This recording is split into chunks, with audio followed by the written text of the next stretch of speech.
बताया कि उनकी तबीयत खराब थी और शैतान उन पे अटैक कर रहा है। तो ये जितने भी विश्वासी होते हैं, देखिए शैतान का काम होता है उसको अटैक करना, क्योंकि वो नहीं चाहता कि कोई भी विश्वासी प्रभु यीशु मसीह में बना रहे। और एक बात मैं आपको बताना चाहता हूँ कि शैतान कितनी भी कोशिश कर ले, वो कभी भी जीत नहीं सकता आपके ऊपर और किसी भी विश्वासी के ऊपर। आप यहाँ देखिए, यहाँ पे भजन संहिता 121 का अध्याय का लिखा हुआ है, और इसमें जो लिखा है वो सारे वायदे हैं प्रभु यीशु मसीह के। यहाँ शुरुआत होती है, मैं अपनी आंखें पर्वतों की ओर लगाऊंगा, मुझे सहायता कहाँ से मिलेगी? मुझे सहायता यहोवा परमेश्वर की ओर से मिलती है, जो हमारा सहायक है। वह तेरे पाँव को टलने ना देगा, तेरा रक्षक कभी नहीं ऊँघेगा। सुन, इज़राइल का रक्षक न ऊँघेगा न सोएगा, यहोवा तेरी रक्षा करेगा।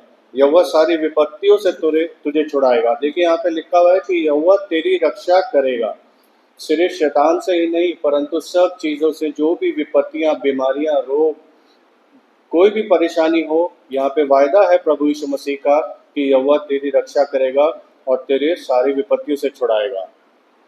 वह तेरे प्राण की रक्षा करेगा, यहाँ तक कि आपके प्राण की भी रक्षा करेगा। आपके प्राण, जब तक आपका समय पूरा ना हो, कोई भी प्री मैच्योर डेथ आपको छू भी नहीं सकती है। इस बात को आप ध्यान रखिएगा। देखिए, जब भी वचन पढ़ते हैं तो उसमें जो लिखे वायदे हैं उस पर आप ध्यान दीजिएगा कि परमेश्वर ने आपके साथ क्या वायदा किया है, और वो वायदा आपके ऊपर पूरा हो रहा है। ये विश्वास आपको अपने मन में जगाना होगा। और क्या लिखा है? यहोवा तेरे आने जाने में तेरी रक्षा अब से लेकर सदा तक करता रहेगा। सदा तक, आने जाने में, हर वक्त आप कहीं पे भी हो, कहीं भी जा रहे हो, कोई भी काम कर रहे हो, परमेश्वर आपका रक्षक है। इस वचन को, इस अध्याय को आप याद कर लीजिए जैसे मैंने याद कर रखा है, और इसको अपने ऊपर घोषित करते रहिए। अपने ऊपर घोषणा करना बहुत ज़रूरी है। आज का जो मेरा सरमन है वो, जैसे मेरे पिछले सरमन है उसी के ऊपर है, और वो है पवित्र आत्मा। देखिए, सबसे पहले जो मैं वचन पढ़ दूँ आपके सामने, यूहन्ना अध्याय 4 वचन 10, निकाल लीजिए आप भी इसको। यीशु ने उसको उत्तर दिया, यदि तू परमेश्वर के वरदान को जानती और यह भी जानती कि वह कौन है जो तुझसे पानी मांगता है, तो तू उससे मांगती और वह तुम्हें जीवन का जल देता। देखिए, यूहन्ना अध्याय 4 वचन 1 से 26 में प्रभु यीशु मसीह द्वारा एक सामरी स्त्री से बातचीत के अनुभव का वर्णन है। लंबी सैर के बाद प्रभु यीशु मसीह एक कुएं के पास आराम करने बैठे थे, तभी एक सामरी स्त्री पानी भरने आई। उन्होंने उससे बातचीत शुरू करते हुए पूछा, मुझे पानी पिला दे। स्त्री चौंक गई और बोली, तुम मुझसे पानी कैसे मांग सकते हो? एक यहूदी पुरुष के लिए किसी स्त्री के साथ, खासकर एक सामरी स्त्री के साथ जिससे यहूदी लंबे समय से घृणा करते थे, सामाजिक व्यवहार अनुचित माना जाता था। परंपरा और शत्रुता को दरकिनार करते हुए प्रभु यीशु मसीह ने उत्तर दिया, यदि तुम परमेश्वर के वरदान को जानती और यह भी जानती कि वह कौन है जो तुमसे पानी मांग रहा है, तो तुम उससे मांगते और वह तुम्हें जीवन का जल देता। देखिए, परमेश्वर का वरदान शब्द सुसमाचार में केवल एक ही बार यहाँ पर इस्तेमाल हुआ है। पूरे सुसमाचार में सिर्फ एक बार, और वो भी यहाँ पर परमेश्वर का वरदान यूहन्ना अध्याय 4 वचन 10 में आता है। हालांकि ये शब्द प्रेरितों के काम में 4 बार आता है। हर बार पवित्र आत्मा के उपहार यानी कि वरदान का उल्लेख करता है। जैसे मैडम ने अभी पढ़ा था, पास्टर मैम ने, प्रेरितों के काम अध्याय 2 वचन 38 में, 8 वचन 20 में, 10 वचन 45 में और 11 वचन 17 में। यूहन्ना अध्याय 4 वचन 10 में प्रभु यीशु मसीह जिस परमेश्वर का वरदान की बात करते हैं वह अनंत जीवन का जल है, जो विश्वासियों में निवास करने वाली आंतरिक रूप से सक्रिय या मार्गदर्शक शक्ति के रूप में निवास करने वाली है। पवित्र आत्मा के माध्यम से प्रभावित होता है। परमेश्वर अनेक उत्तम वरदान देता है, और ये कहाँ पे लिखा है? यूहन्ना अध्याय याकूब अध्याय 1 वचन 17 में लिखा है कि सारे जो वरदान है परमेश्वर के, वो सारे ऊपर से आते हैं, परमेश्वर की ओर से। सामरिया के शुष्क वातावरण, सामरिया एक ऐसा शहर है जहाँ पे मतलब ऐसा देश है जहाँ पे बहुत ज़्यादा गर्मी रहती है क्योंकि वो डेजर्ट एरिया है। तो सामरिया में शुष्क शुष्क वातावरण में जल को परमेश्वर का एक अनमोल वरदान माना जाता है। जो लोग डेजर्ट में रहते हैं वो जानते हैं कि पानी की कीमत क्या होती है, और पानी एक उनके लिए अनमोल वरदान है। जो डेजर्ट में रहते हैं, वरदान तो हम सबके लिए है, लेकिन खासकर उनके लिए। लेकिन यीशु ने उस स्त्री को परमेश्वर की ओर से एक और भी उत्तम वरदान दिया था, जो कोई भी सांसारिक झरना या सोता नहीं दे सकता था। स्वर्ग में चढ़ने से पहले यीशु मसीह ने अपने शिष्यों से कहा कि वह यरूशलेम में तब तक प्रतीक्षा करें जब तक कि उन्हें पिता से प्रतिज्ञा किया हुआ उपहार प्राप्त ना हो जाए। और वो जो था वो उपहार था पवित्र आत्मा, जो कि लिखा है लूका अध्याय 24 वचन 49 में, और प्रेरितों के काम अध्याय 1 वचन 5 में। मैं वचन को पढ़ देता हूँ। और अब मैं अपने पिता के वचन के अनुसार पवित्र आत्मा को भेजूंगा, परंतु जब तक पवित्र आत्मा आकर तुम्हें स्वर्ग की सामर्थ से परिपूर्ण ना करे, तब तक तुम इसी नगर में ठहरे रहो। तो प्रभु यीशु मसीह उनसे कह रहे हैं, देखिए पवित्र आत्मा प्रभु यीशु मसीह ने जब चेलों को गलील में मिलकर उन पर फूंका था, पवित्र आत्मा तो वो उनको तभी दे दिया था, तभी सारे चेलों ने पवित्र आत्मा को पा लिया था। लेकिन जो सबसे देखने वाली बात है कि उनको पावर नहीं मिली थी। पावर उनको कब मिली? पावर उनको तब मिली जब प्रभु यीशु मसीह ने ये वचन उनको बोला कि अभी तुम यरूशलेम में ही थोड़े दिन तक और रुके रहो, जब तक तुम सामर्थ ना पाओ, पावर ना पाओ। और वो पावर उनको कब मिली? वो पावर उनको पेंटिकॉस्ट के दिन मिली, जब सारे लोग प्रार्थना कर रहे थे। तो जब उन पर पवित्र आत्मा उतरा, तब वो अनेक अनेक भाषा में बात करने लगे, तब उनको पावर मिली है, सामर्थ मिला है। परमेश्वर जीवन के जल का सोता है। यिर्मयाह अध्याय 2 वचन 13 में और 17 वचन 13 में लिखा है, जब हम परमेश्वर की आत्मा पीते हैं तो हमें आत्मा की तृप्ति देने वाला अलौकिक जल मिलता है, जो अनंत जीवन तक उमड़ता रहता है। ये लिखा है यूहन्ना अध्याय 4 वचन 14 में। देखिए पवित्र आत्मा की तृप्ति पाना बहुत ज़रूरी है सब जितने भी लोग हैं उनके लिए, क्योंकि ये अनंत जीवन का जल है जो उसमें उमड़ता रहता है, जो उनको पावरफुल बनाता है। सिर्फ विश्वासी बनने से आपके पास कोई पावर नहीं आएगी जब तक आप पवित्र आत्मा से परिपूर्ण और संपूर्ण नहीं हो जाते। तो आपको ये बात ध्यान देनी है कि आपको पवित्र आत्मा मांगना है, साथ साथ पवित्र आत्मा की सामर्थ को भी मांगना है प्रभु यीशु मसीह से। थोड़ी देर बाद यूहन्ना अध्याय 7 वचन 37 से 39 में प्रभु यीशु मसीह ने परमेश्वर के वादा किए गए वरदान के बारे में और बात की। क्या कहा उन्होंने? देखिए वचन में लिखा है, जो कोई प्यासा हो वह मेरे पास आए, जो कोई मुझ पर विश्वास करे वह आकर पिए, क्योंकि पवित्र शास्त्र कहता है उनके हृदय में जीवन की जल की नदियां बह निकलेगी। देखिए प्रभु यीशु मसीह यहाँ पर पवित्र आत्मा की बात कर रहे हैं, जो कि उन्होंने जीवन की जल की नदियों के बारे में कहा है। यहाँ पर यूहन्ना कहता है, जब उसने जीवन का जल कहा तो वह आत्मा की बात कर रहा है, जो हर उस व्यक्ति को दिया जाएगा जो उस पर विश्वास करता है। परंतु आत्मा अब तक नहीं दिया गया था, क्योंकि यीशु मसीह अब तक अपनी महिमा में प्रवेश नहीं किया था। परमेश्वर का वरदान प्रभु यीशु मसीह में उद्धार है। ये लिखा है यूहन्ना 11:25 से लेकर 26 में।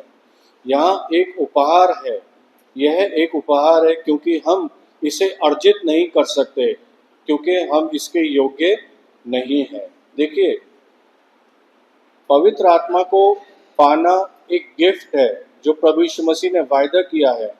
और जब कोई गिफ्ट होती है, वो गिफ्ट कैसे दी जाती है? वो गिफ्ट फ्री में दी जाती है, मुफ्त में दी जाती है। और प्रभु यीशु मसीह यहाँ पर उस गिफ्ट की बात कर रहे हैं जो आपको सबको दिया गया है। परमेश्वर का उपहार पवित्र आत्मा द्वारा प्राप्त और प्रदान किया गया एक नया जीवन है, जो कि लिखा है यूहन्ना अध्याय 3 वचन 5 से 8 में। यह उपहार सभी के लिए है, यूहन्ना 3:16 में लिखा है। और यह प्रेरित पौलुस कहते हैं कि परमेश्वर का यह अनुग्रहपूर्ण उपहार शब्दों से परे अद्भुत है। 2 कुरिन्थियों अध्याय 9 वचन 14 से 15 में लिखा है, जिसका मतलब होता है कि gracious gift of God is too wonderful for words. मतलब आप उसको बयान नहीं कर सकते, जो कि एक ग्रेशियस गिफ्ट ऑफ गॉड है जो प्रभु यीशु मसीह ने आपको, हम सबको दिया है। परमेश्वर का पवित्र आत्मा का उपहार विश्वासियों को विजय पाने की शक्ति प्रदान करता है। बिल्कुल, आप पवित्र आत्मा को पाने के बाद किसी भी चीज़ पर विजय प्राप्त कर सकते हैं, चाहे वो आपकी बीमारी हो, चाहे वो आपका डिप्रेशन हो, एंजाइटी हो, कुछ भी हो। अगर आप पे पवित्र आत्मा है और वो काम कर रहा है तो आपकी विजय पक्की है। विश्वासी परमेश्वर की आत्मा के द्वारा निर्देशित होते हैं। जी, पवित्र आत्मा ही आपको डायरेक्शन देता है। जब भी आप कोई भी फैसला जीवन का लेने वाले हों, कुछ भी कोई काम शुरू करने जा रहे हो, बंद करने जा रहे हो, कुछ भी हो, तो पवित्र आत्मा आपको डायरेक्शन देता है। रोमियो 15:16 में और 2 थिस्सलुनीकियों अध्याय 2:13 में लिखा है। परमेश्वर के इस उपहार ने पवित्र शास्त्र के लेखन को भी प्रेरित किया है। बिल्कुल, इसको हम लेते हैं 2 तीमुथियुस अध्याय 3:16 में, जहाँ पे प्रेरित पौलुस कहते हैं कि संपूर्ण पवित्र शास्त्र पर पवित्र आत्मा की प्रेरणा से लिखा गया है। तो यहाँ तक कि लेखकों को भी, जितने भी 40 से अधिक लेखकों ने पूरी बाइबल को लिखा है, तो उसमें जितने भी लेखक हैं उनको पवित्र आत्मा ने प्रेरित किया है, तभी वो लिख पाए हैं। परमेश्वर का उपहार यानी कि आत्मा अनंत जीवन का प्राण पोषक सजीव जल है, और यह पवित्र आत्मा के उपहार के माध्यम से प्रभु यीशु मसीह में हमारा है। यह कितना अवर्णनीय उपहार है, यानी कि इनडिस्क्राइबेबल गिफ्ट ऑफ गॉड, जिसको कोई भी अपने उससे बयान नहीं कर सकता है। देखिए, मैं एक आज दूसरा सरमन भी लाया हूँ जो कि बहुत इम्पोर्टेंट है और बहुत अच्छा है। आप इसको ध्यान से सुनिएगा, और जितने भी वचन बोले जाते हैं मैडम के माध्यम से, मेरे माध्यम से, किसी के माध्यम से, तो आप उसको ये कोशिश कीजिएगा कि अपने जीवन पर उसको लागू कीजिए, उसको घोषित करते रहिए, घोषणा करते रहिए कि आपके साथ ऐसा हो रहा है। देखिए, सब लोग जानते हैं दया और कृपा, लेकिन आज मैं आपको बताने वाला हूँ दया और कृपा में क्या अंतर होता है। देखिए, दया और अनुग्रह में गहरा संबंध है। हालांकि इन शब्दों के अर्थ समान है, लेकिन अनुग्रह और दया बिल्कुल एक जैसे नहीं है। दया का संबंध दयालुता और करुणा से है।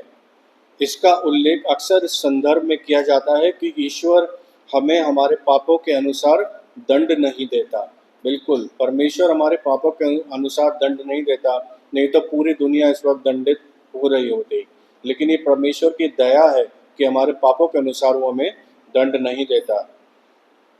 अब बात करते हैं अनुग्रह। अनुग्रह में दया और करुणा शामिल है। दया को अनुग्रह का एक उपसमूह यानी कि सबसेट के रूप में देखना मददगार है। धर्म ग्रंथों में दया को अक्सर न्याय से मुक्ति के बराबर माना जाता है। उदाहरण के लिए व्यवस्था विवरण अध्याय 4 वचन 30 से 31 आप देखिएगा। और अनुग्रह हमेशा अयोग्य लोगों को आशीर्वाद प्रदान करना है। देखिए, अनुग्रह हमेशा अयोग्य लोगों को, और वो अयोग्य लोग कौन है? वो अयोग्य लोग हम लोग हैं, क्योंकि हम लोग प्रभु की अनुग्रह के योग्य नहीं है। लेकिन अनुग्रह भी परमेश्वर का एक गिफ्ट है जो उन्होंने हम सबको दिया है। उस पाप के परिणाम स्वरूप हम सभी मृत्यु और आग की झील में अनंत न्याय के पात्र हैं, जो कि लिखा है प्रकाशित वाक्य में। हमें जो मिलता है उसे देखते हुए हमारा हर दिन परमेश्वर की दया का एक कार्य है। यदि परमेश्वर हमें ये सब देता जिसके हम हकदार हैं, तो हम सभी अभी अनंत काल के लिए दंडित होते हैं। बिल्कुल, अगर हम जो डिजर्व करते हैं, अगर हमें परमेश्वर वो देता, तो हम सब दंडित हो रहे होते, और कंटिन्यूअस दंडित।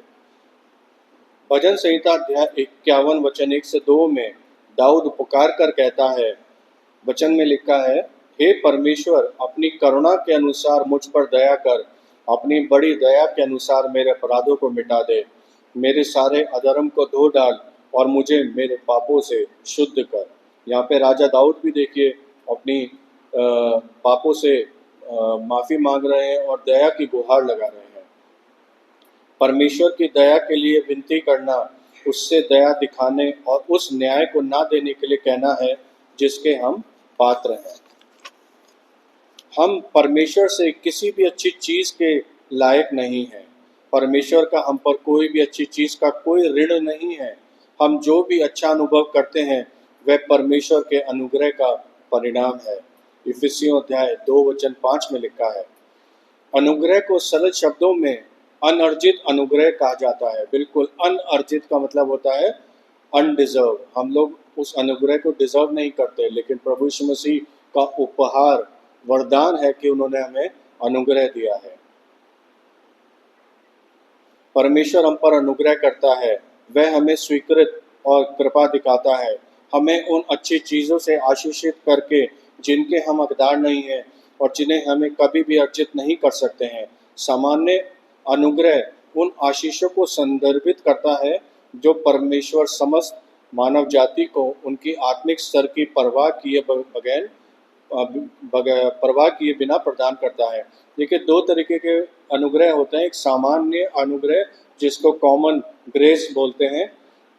तो सामान्य अनुग्रह वो होता है जो परमेश्वर समस्त मानव जाति को उनकी आत्मिक स्तर की परवाह किए बगैर, यानी कि वो कितना आत्मा में मजबूत है, इसकी परवाह किए बगैर प्रभु यीशु मसीह उसको प्रदान करता है।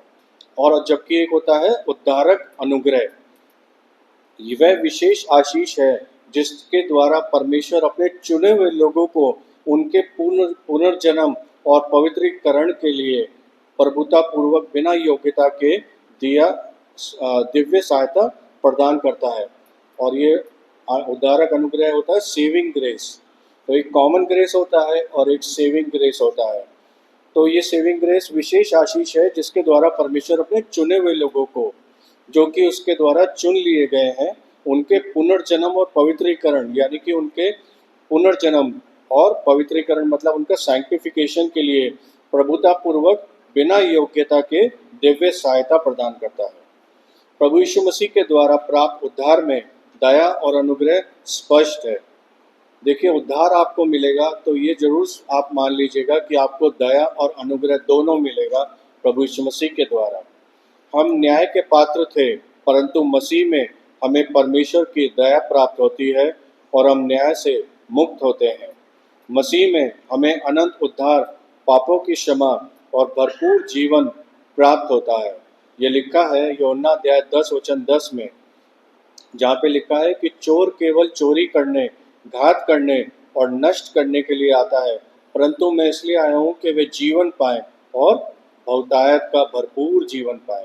ये प्रभु यीशु मसीह का वायदा है कि आपको वो जीवन मिलेगा और वो भी बहुतायत का।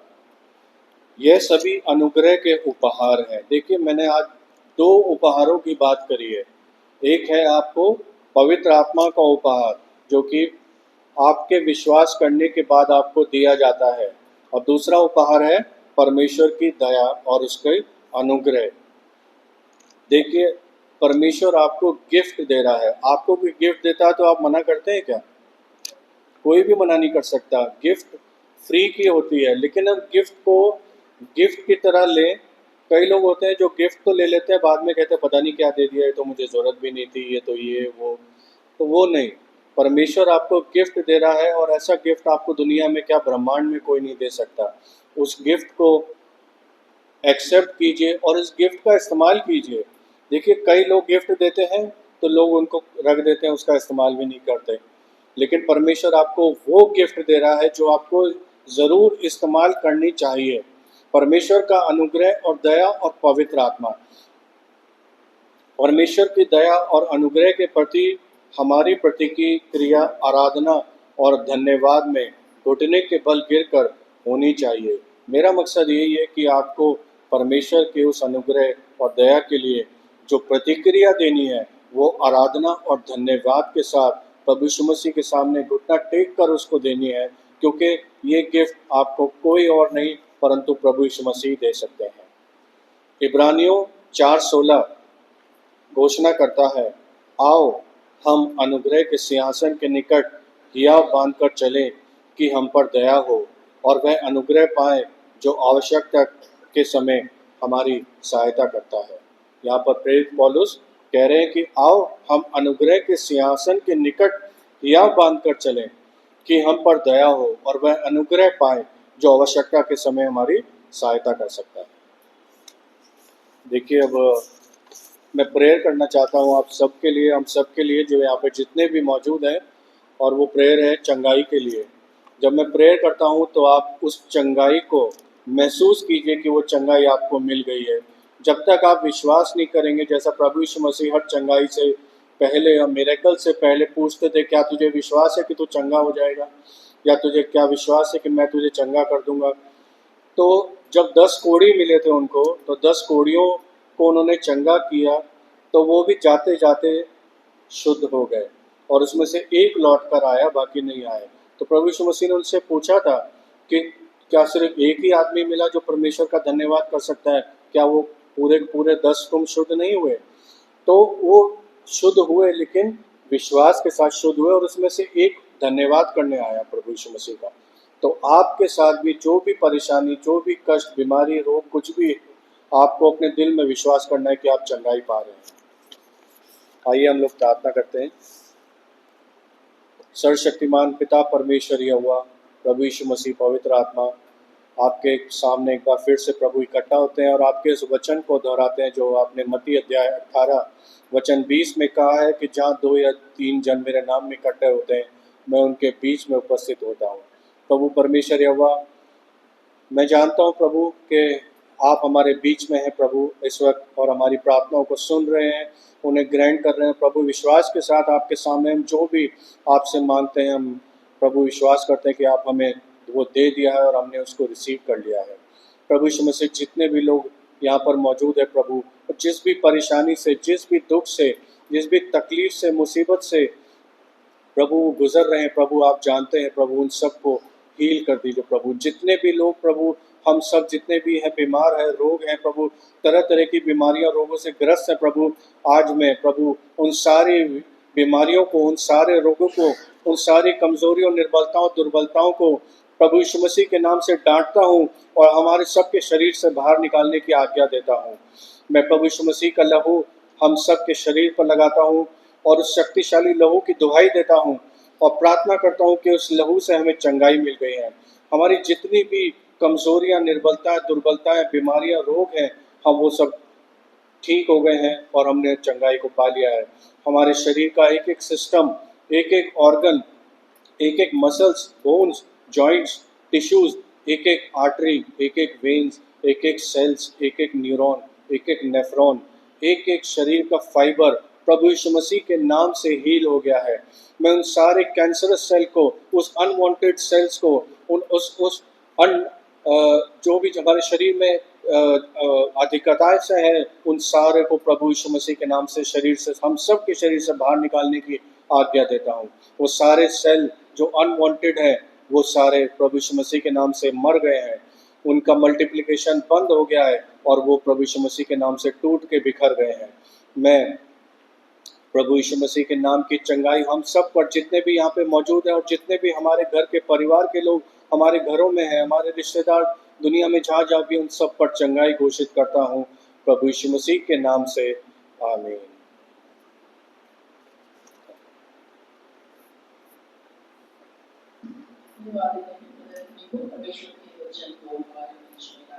God bless you and your ministry and whatever you are doing in the name of God.